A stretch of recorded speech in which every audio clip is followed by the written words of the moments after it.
o decreto para deixar sin efecto as eleccións previstas para o día 5 de abril. Antes de nada, como é habitual, permítame que informe da situación ás 18 horas do pasado día de acordo cos protocolos que sinala o Ministerio de Sanidade a todas as comunidades autónomas.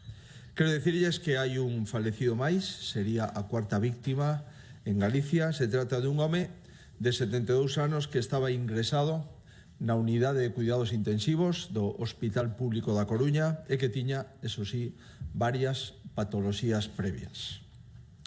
A situación, como digo, ás 18 horas do día de onte, o número de casos activos en Galicia é de 324 casos, 12 están en UCI, 63 en hospitalización e o resto en domicilio, 259. Por lo tanto, dos 334 casos, os pacientes que están en UCI representan o 3,6%, os pacientes que están en hospitalización o 18,9% e os pacientes que están en domicilio aillados o 77,5%. Se comparamos este dato das 18 horas do día de onte co dato das 18 horas do día de antonte, hai un incremento no número de casos activos do 17%, un incremento no caso de pacientes en UCI de un 33% e un incremento de casos de hospitalización de un 21% e un incremento de casos de reclusión en domicilio do 15%. Esta é a situación con datos protocolizados polo Ministerio de Sanidade que daremos todos os días recollendo os datos activos das 18 horas do día anterior, cumplindo así a normativa que estableceu o Ministerio de Sanidade para todas as comunidades autónomas e todos os servicios de saúde. Como tiñamos advertidos, cada día estamos registrando máis positivos. Os contagios se incrementan, como se preveía nas curvas epidemiolóxicas. Galicia sigue facendo probas e, en consecuencia, o feito de facer moitas probas diagnósticas o que acredita é que vamos a descubrir máis positivos. Pero pensamos que ese obxectivo e ese o procedimento axeitado, porque cantos máis pacientes estén diagnosticados, máis pacientes os podemos tratar. E, en consecuencia, si necesitan aillamento en domicilio, empezan o aillamento e este período de 14 días e empeza, por conseguinte, a posible cura no período de 14 días aillados na súa casa. E, por suposto, todos os diagnosticados con situación grave entrarían na planta dos hospitais de Galicia ou na UCI en función do seu agravamento de estado de saúde. É necesario, por conseguinte, seguir habilitando medidas para a contención do virus. E a medida para a contención do virus, como todos ustedes saben, é quedarse na casa. Intentando aprender da experiencia de outros países e rexións, vamos a seguir propoñendo un confinamento nas casas de todas as persoas que non teñan a obriga de ir a traballar ou de todas as persoas que estén dentro do listado de establecementos que poden seguir abrindo con normalidade, eso sí, coas precaucións de espazos entre as persoas dictadas polas autoridades sanitarias. Quero dicirlles algunhas das medidas que acabamos de adoptar no Centro Operativo de Coordinación relativas a tres asuntos. En primeiro lugar, como non pode ser de outro xeito, as medidas relativas ao ámbito sanitario. Informamos neste centro operativo que xa estamos definindo hotéis aptos e accesibles para asumir hospitalización de pacientes en caso de desbordamento do número de pacientes en hospitais públicos ou privados. Temos contactado coas 6 federacións de hostaleiros de Galicia para cotexar as disponibilidades dos establecementos máis axeitados, tanto para a accesibilidade, por tamaño, por distribución ou por proximidade aos centros sanitarios máis importantes. En segundo lugar, puxemos a disposición do operativo sanitario os centros e establecementos sanitarios privados, así como o seu persoal. En consecuencia, a través da Consellería de Sanidade, este centro operativo ten a súa disposición todos os hospitais e clínicas privadas ou concertadas de Galicia. En terceiro lugar, dimos a instrucción de reprogramar a todos os hospitais privados ou concertados a súa actividade non urxente para posibilitar necesidades non previstas ou imprevisibles e que estean a disposición de esas necesidades non previstas ou difíciles de prever. E poñendo a disposición do 061 as ambulancias, os equipos e recursos humanos de todas as empresas de transporte sanitario en Galicia. En segundo lugar, despois de falar de estes acordos en materia sanitaria, este centro operativo traballou en incrementar os efectivos para colaborar nas labores de contención e de asistencia ante emerxencia, colaborando e coordinándose coas forzas e corpos de seguridade, coas policías locais e cos efectivos de protección civil e, por suposto, co exército despregado polo Ministerio de Defensa.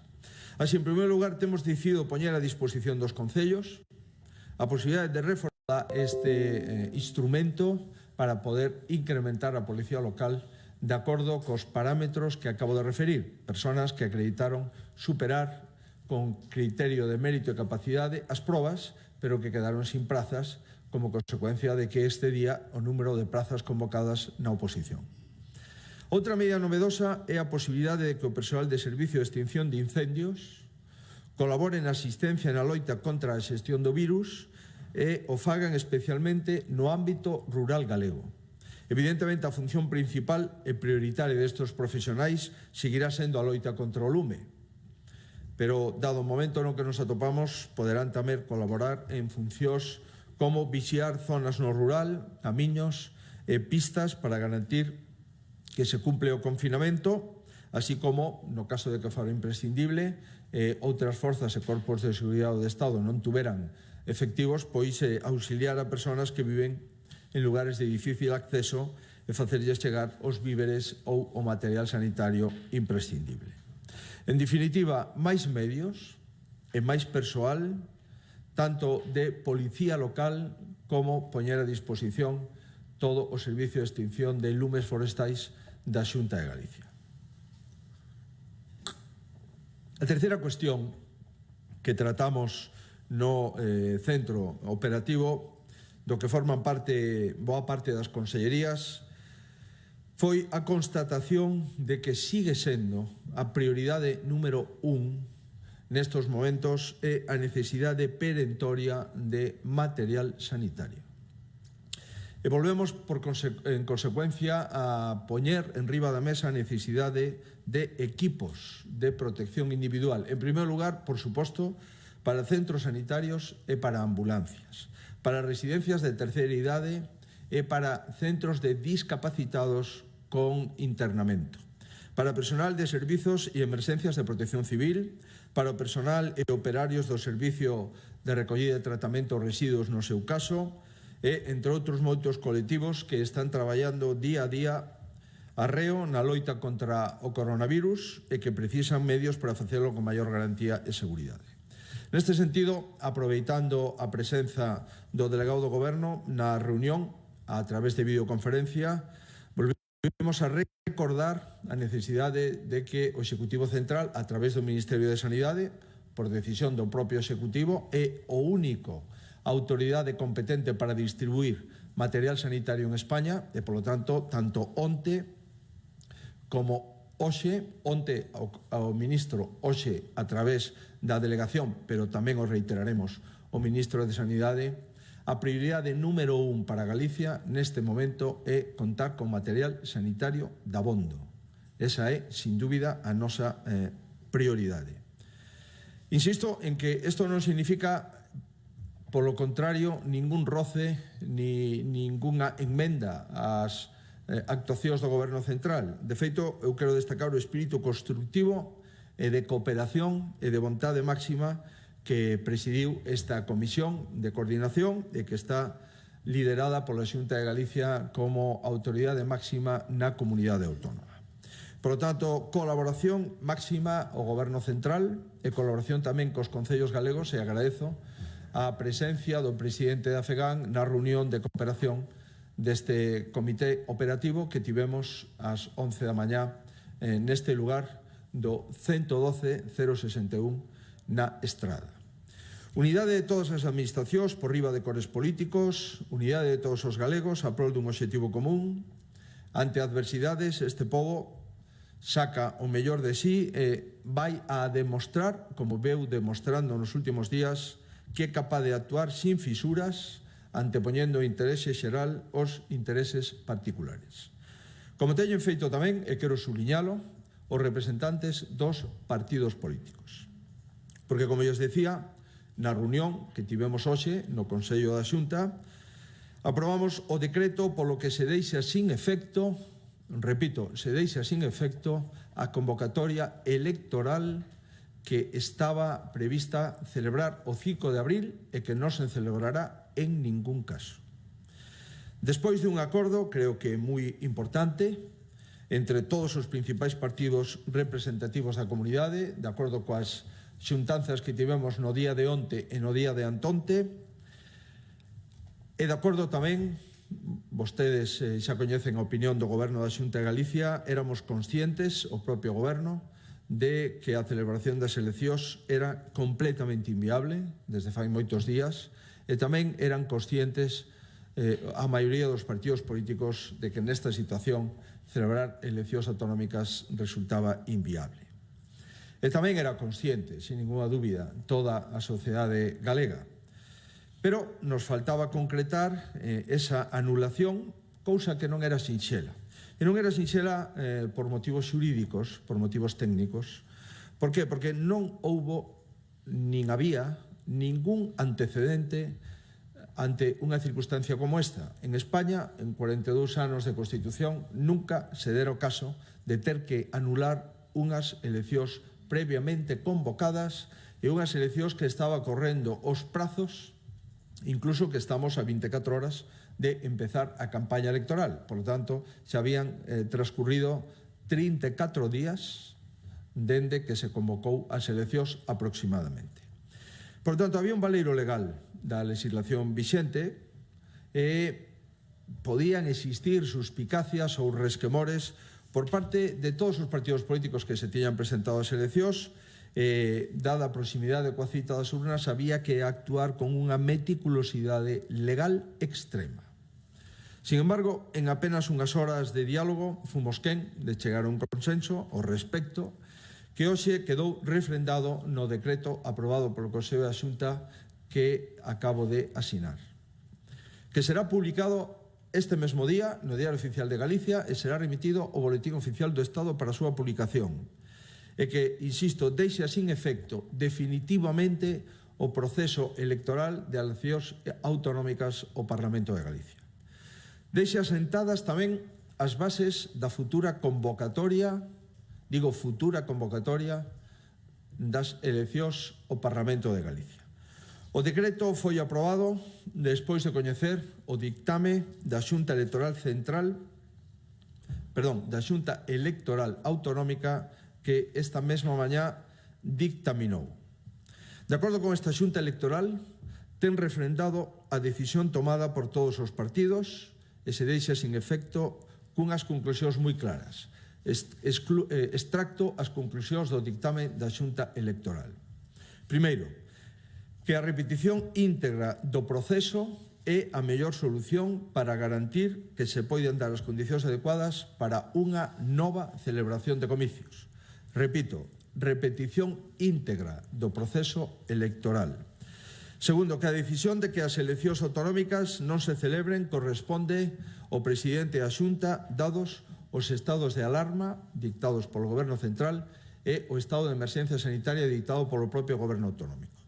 E terceiro, que a Diputación Permanente, de acordo coa Xunta Electoral, a Diputación Permanente do Parlamento non é imprescindible para o desenvolvemento deste procedimento en concreto. Así pois, e coa validación por parte da Xunta Electoral, aprobamos hoxe o decreto que ven a deixar sin efecto as eleccións que estaban convocadas e agora xa están completamente anuladas, digo, para o próximo 5 de abril.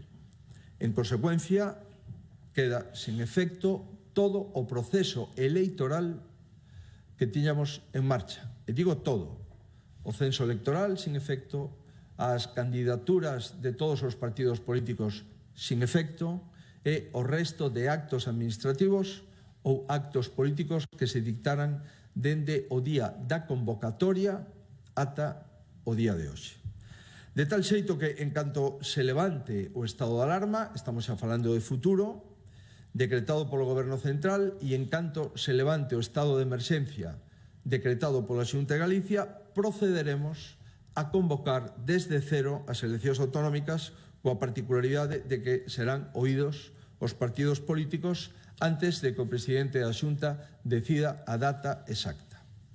Coa publicación da deixación sin efectos no Diario Oficial de Galicia e no BOE, os galegos quedarán, polo tanto, dende ese momento oficialmente desconvocados para ir a votar o próximo 5 de abril. E inmediatamente quedan convocados para seguir no reto que nos ocupa, que é o reto moito maior, e que tamén definirá o presente e o futuro de Galicia. En lo que todos nos debemos de centrar e traballar unidos, que conter o virus e minimizar a afectación de persoas. Minimizar a súa afectación na nosa sociedade, na nosa economía e, por riba de todo, na nosa saúde. Salvar vidas é a única prioridade. Diría, non só a única prioridade, senón a prioridade absoluta. E todo, absolutamente todo, depende de dedicarnos exclusivamente a este obxectivo. A maioría das cousas dependen de nós e, en consecuencia, todos e cada un vamos a seguir traballando en este obxectivo colectivo, neste obxectivo histórico, en esta situación histórica que lamentablemente estamos vivindo. Pensábamos que nunca viviríamos unha situación como esta. Pensábamos que isto quedaba restringido a películas ou libros de ciencia ficción e, lamentablemente, a ciencia ficción se convertiu en realidade e estamos nunha situación, diríamos, de extraordinaria dificultade, pero tamén con renovadas esperanzas. Por iso, como sempre, lle agradecemos a súa atención e non esquezan de que hai que cuidarse. Por lo tanto, sigan cuidándose. Ese é o seu deber, o cuidado extremo, propio, en primer lugar, da súa familia e dos seus compañeiros de traballo. Este é o obxectivo e alcance da convocatoria desta rolda de prensa no día de hoxe. Moitísimas grazas, quedamos a disposición se houber algunha pregunta de algún medio de comunicación. Moitas grazas.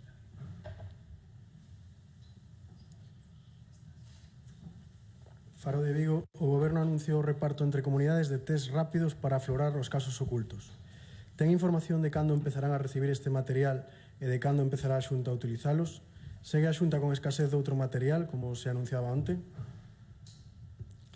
Efectivamente, o Ministerio de Sanidade nos leva comunicando desde fai algúns días que a entrega de material sería de forma inmediata. Bueno, de momento teño que dicir que, salvo que non teño información en tempo real, o Consello de Sanidade acaba de salir de aquí, non temos ningún material. Me agrada que esa información xa teña o compañero de Faro de Vigo. Nós neste momento non recibimos ningún material. Esperamos esta tarde recibir material. Necesitamos PCRs, é dicir, o nome técnico para seguir facendo as probas a todas as persoas que non las soliciten. E tamén necesitamos, pois, insisto, mascarillas, gafas, vestimento, en definitiva, empezando polo personal sanitario, seguindo o personal que traballa nas residencias da terceira idade, nos centros de discapacidade e internamento, tamén de protección civil, tamén en algúns casos das persoas que están neste momento traballando en establecementos que siguen abertos para manter un mínimo de abastecemento sanitario ou alimentario a sociedade e tamén aquelas fábricas que, cumplindo estrictamente os criterios de seguridade e saúde laboral, podan seguir producindo para que o país non se pare e o país non se caiga. Si temos información de recibir material, faremos pública en tempo real. Oxalá esa noticia se poda confirmar nas próximas horas. Sí, Agencia EFE, ¿tiene previsto la Xunta aprobar alguna medida económica adicional? O Goberno, despois de celebrar este Consello, quedou convocado para o próximo venres, outra vez, co obxectivo de avaliar, en primer lugar, a letra pequena de un paquete de medidas anunciadas onte polo Goberno Central, que xa están publicadas no Boletín Oficial do Estado, que, sin dúbida, é un avance moi positivo, no senso de manter os mínimos vitais das empresas e das persoas. Trátase, sin dúbida, dun avance importante, pero que hai que coñecer polo miúdo, que hai que interpretar de forma correcta e probablemente, na nosa opinión, que haberá que complementar nos próximos días. Me refiro ás decisións do Goberno Central. A Xunta de Galicia está estudando estas novas medidas económicas, novas medidas laborais. Estamos compartindo estas medidas cos axentes sociais. O próximo luns haberá unha reunión cos axentes sociais de Galicia e tamén cos representantes dos empresarios. O día de hoxe, o día de mañá, o día venres, seguiremos tendo un contacto para auscultar as necesidades das pequenas empresas, das medianas empresas e dos autónomos. O próximo venres celebraremos un Consello da Xunta para tentar, no ámbito das nosas competencias, ver que cuestións adicionais podemos aprobar, incluso, si temos capacidade económica, incluso por riba das nosas competencias. Evidentemente, as capacidades económicas están limitadas polas decisións da Facenda Pública Estatal. De momento, a Facenda Pública Estatal, na videoconferencia que mantivemos onte coa ministra de Facenda, pois o único que se nos trasladou é que siguen as entregas a conta, é dicir, o que estaba previsto remitir ás comunidades autónomas por 12avas partes, é un fondo que non se vai a distribuir de 1.000 millóns de euros na sanidade, que de momento non sabemos o que lle toca a Galicia, e outro fondo de 600 millóns de euros en políticas sociais, 300 para os concellos, 300 para as comunidades autónomas, que se repartirán con criterios do plan concertado e que estamos falando en Galicia no entorno de 20 millóns de euros para apoiar as políticas sociais. Isto é a situación actual. Por lo tanto, entendemos que as decisións económicas e laborais do Goberno Central se están estudando seguro por todas as empresas. En este momento, a Xunta de Galicia o está a facer. Entendemos que esas medidas deberán ser complementadas en días posteriores, o cual é lóxico, dado que onte a inxección foi unha inxección de máis de 100.000 millóns de euros, máis medidas de réximen da Seguridade Social ou medidas salariais nos ERTES que se van a tramitar, e as competencias da Xunta de Galicia, sin coñecer exactamente cal é o alcance do noso presuposto definitivo, as vamos a estudiar no ámbito das nosas competencias e, se é posible, tamén algunha medida adicional fora das nosas competencias. Sí, sobre a afectación a empresas, el diario.es pregunta cal é o número de expedientes de regulación de emprego recibidos pola Xunta, cantos se aceptaron e se está Citroën entre esas empresas. Teño os datos dos ERTES na miña documentación, non o teño aquí neste momento, pero lle podemos facilitar este dato unha vez finalizada a rolda de prensa, non solamente ao medio que o pregunta, senón a calquer medio que teña interese. Efectivamente, hai un incremento importantísimo dos expedientes de regulación temporal de emprego que están sendo presentados ante a autoridade laboral e que se están tramitando de acordo co Boletín Oficial do Estado, é dicir, con absoluta automatismo, sabendo cales son as retribucións das persoas que estén sometidas ao ERTE, sabendo que se manteña a relación de emprego pero suspendida, e sabendo que as cotizacións empresariais lle corresponde o seu abonamento ao Goberno Central, supoño que con fondos do Ministerio de Traballo ou con fondos da Seguridade Social. Sí, Sí, Onda Cero quere unha valoración sobre o anuncio de Inditex de poñerse a disposición do goberno para fabricar material. Pois é un gran anuncio, sen ninguna dúbida. Primeiro, porque esta empresa é unha das empresas logísticas máis importantes do mundo. Segundo, porque ten moitísimos proveedores en Asia e en outros lugares que teñen unha gran capacidade de produción de mascarillas. Terceiro, porque é unha empresa radicada en Galicia e, polo tanto, espero que ese material poda vir para toda España, por suposto, pero para Galicia de unha forma máis concreta. Radio Televisión de Galicia pregunta se hai estimación de ambulancias e do número de camas adicionais que poden aportar os centros privados e os hotéis. Sí, seguro que sí. Neste momento, todas as camas privadas ou concertadas están a disposición do Servicio Galego de Saúde.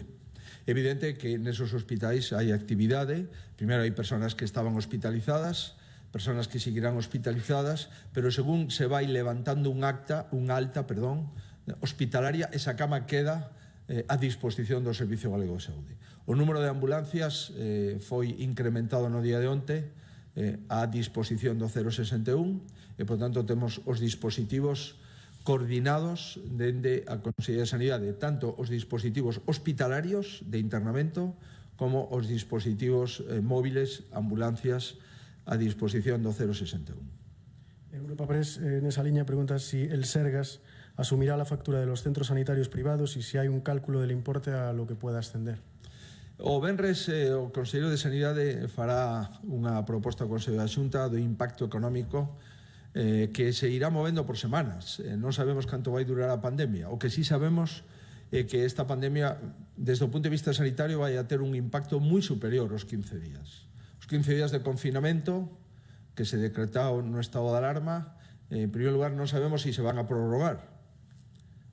Primeira consideración. A segunda, se prorroguen ou non se prorroguen, o estado de emerxencia sanitaria continuará. E, en consecuencia, o impacto económico sanitario non o podemos en ningún caso concretar neste momento. O que sí está claro é que os créditos da Xunta de Galicia, a prioridade número 1 é sanidade.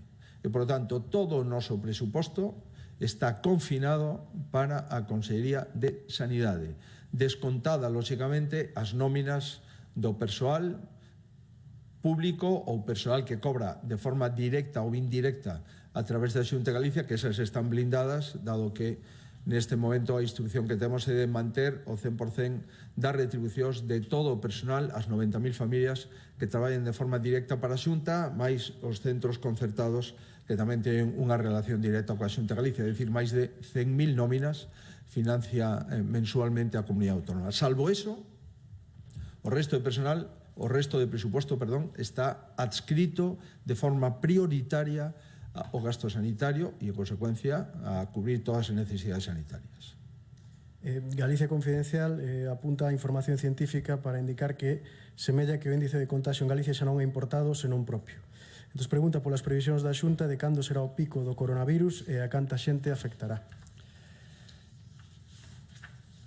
Quero decirlles que dos 49 pacientes activos que vimos entre as 16 horas de onte e as 18 horas de onte e as 18 horas de antonte, os 49, dos 49, 26 proviñan de dúas excursións, unha a Lloret de Mar e outra a Benidorm. Por lo tanto, seguimos sufrindo a consecuencia de o non peche ou non aprobación de alerta sanitaria no conxunto de España. Por tanto, o que nos preocupa neste momento, a prioridade máxima é todas aquelas persoas que estuveron fora de Galicia durante os últimos días ou semanas. Hai un período de incubación como mínimo de 5 días, pode ser asintomático e no día sexto empezar a ter xa alguna sintomatoloxía. Esa é a prioridade número 1. Por suposto, a prioridade dos maiores sigue sendo unha prioridade permanente, aínda que non viaxaran fora. Pero o 50% dos activos de onte son provintes de dúas excursións, unha a Lloret de Mar e outra a Benidorm. Por conseguinte, a conclusión é que de momento o contagio ten como mínimo a metade da causa, xa agora, todavía, transcurridos máis de unha semana, a causa é de galegos que saliron fora da comunidade autónoma. Se entramos no tema do peche da convocatoria electoral, la Voz de Galicia pregunta si significa que deben pasar de novo os 54 días dende o decreto de convocatoria de presidencia e si cree que será posible a celebración conxunta co País Vasco tendo en conta as circunstancias de ambas comunidades. E pola súa banda ABC pregunta se se puxo en contacto con Pedro Sánchez para abordar a desconvocatoria.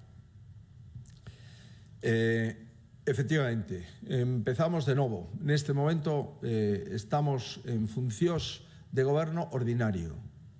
Non hai ningunha incidencia como consecuencia da anulación da convocatoria electoral. O goberno recobra para sí as súas competencias plenas desde o punto de vista político, desde o punto de vista de decisións administrativas e políticas e desde o punto de vista de comunicación, os medios. Por tanto, é imprescindible facer unha convocatoria, empezar de cero, cun un listado de persoal de censo electoral de todos aqueles que teñan os 18 anos cumplidos no momento en que saquemos o novo decreto. Por lo tanto, haberá un cambio de capacidade de sufraxio activo de persoas que podan votar e haberá que reconstruir e aprobar outra vez as listas electorais de todos os partidos políticos e, en consecuencia, estamos gobernando como se non houbera ninguna convocatoria electoral, e a convocatoria electoral se fará cando se cumplan dos requisitos. O primeiro deles, cando se levante o estado de alarma, e o segundo deles, cando se levante o estado de emerxencia. A partir de aí, o presidente da comunidade autónoma oirá os partidos políticos e, unha vez oídos os partidos políticos, sin máis trámite, decidirá a data das eleccións. As publicará e empezarán os 54 días a contar como nun período electoral normal. Si é posible ou non é posible, o que sí está claro é que as xuntas electorais, do mesmo xeito que eu mantive en contacto permanente co Lehendakari, e chegamos desde o punto de vista dos servicios xurídicos e dos propios presidentes autonómicos o mesmo punto, e o decreto prácticamente igual, o do goberno vasco e do goberno galego. A partir de aí, o que pode variar é cando finaliza o estado de alarma, o estado de emerxencia sanitaria en Euskadi e en Galicia. No caso de que finalizasen o mesmo día ou a mesma semana, poderían volver a coincidir. No caso de que non finalizasen o estado de emerxencia sanitaria en Euskadi ou en Galicia se prolongase durante varias semanas, pois entón habería dificultades para volver a coincidir. Pero neste momento é imposible saber cando van a ser as eleccións autonómicas, porque non hai nadie que poda adivinar cando se vai a regularizar o estado sanitario nin en Galicia, nin en Euskadi, nin en España, nin en Francia ou en Alemania ou en Italia ou outros países afectados. Por tanto, non temos imposibilidade de facer unha previsión de cando poden ser as eleccións, que neste momento, como comprenderá, non ocupan un minuto de preocupación a ninguén. Había outra cuestión. Si se ha puesto en contacto con el presidente Sánchez para trasladarle la desconvocatoria. Nos entendemos que a Xunta Electoral autonómica, tanto a vasca como a galega, mantiveron contactos coa Xunta Electoral Central, que é o máximo órgano para dilucidar cuestións electorais. Os dous ditames das xuntas electorais vasca e galega coinciden en que unha vez que o presidente do goberno dicta o estado de alarma, automáticamente quedan os presidentes autonómicos habilitados para tomar decisións no ámbito das eleccións. É unánime. O informe das asesorías xurídicas de ambos os dous gobernos, os informes dos parlamentos de ambos os dous gobernos e os informes das xuntas electorais de ambas as dúas comunidades autónomas. Por conseguinte, unha vez asinado o decreto que acabo de facer, se remite ao Boletín Oficial do Estado para a súa publicación. En consecuencia, a Xunta Electoral Central, estou convencido que ten información que o órgano electoral que corresponde ao ámbito do Estado, ao ámbito de toda España. Non hai máis preguntas. Pois, moitísimas gracias e seguimos traballando. Cuídense. Grazas.